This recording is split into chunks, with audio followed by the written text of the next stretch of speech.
യാത്രയാണ് ഈ വൈത്താരയെ ധന്യമാക്കിക്കൊണ്ട് കടന്നു വരുന്നത്. ആശീർവദിക്കുക, അനുമോദിക്കുക, അനുമോദനത്തിന്റെ 1000 പൂച്ചെണ്ടുകൾ അർപ്പിക്കുക. പ്രിയമുള്ളവരെ, ഓരോ സഞ്ചിക്കാണ് ചോക്ലേറ്റ്, മിഠായി, ജ്യൂസും വെള്ളമൊക്കെ കിട്ടുക കേട്ടോ.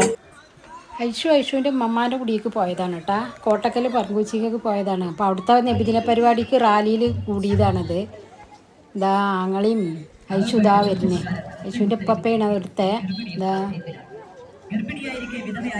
അവിടെയൊക്കെ പിന്നെ ഓരോ സഞ്ചിക്ക് മിഠായികളുണ്ടാവും. അവൻ താങ്ങി പിടിച്ചിട്ടാണ് വരുന്നത്. റബീഉൽ അവ്വൽ 12-നാണ് അവിടെയൊക്കെ റാലി പോയത്. ഐറിന് ഇതായിരിക്കണു ഉമ്മമാൻ്റെ ഒക്കത്ത് പാട്ടും പാടിക്കൊണ്ട്. ഇത് മുത്തുവിൻ്റെ അമ്മോനാണ്. പേരക്കുട്ടീനായിട്ട് കയ്യും പിടിച്ച് പോവുകട്ടോ. ഐഷുവിന് കിട്ടിയ മിഠായിയാണിത്. അവിടെയൊക്കെ എത്രങ്ങാനും മിഠായും ചോക്ലേറ്റൊക്കെ കിട്ടുക. ഐഷുവിനും ഉപ്പാപ്പാക്കും കിട്ടിയതാണിത്. വീഡിയോ കണ്ട് ഇഷ്ടപ്പെട്ടെങ്കിൽ ലൈക്ക് അടിക്കണം.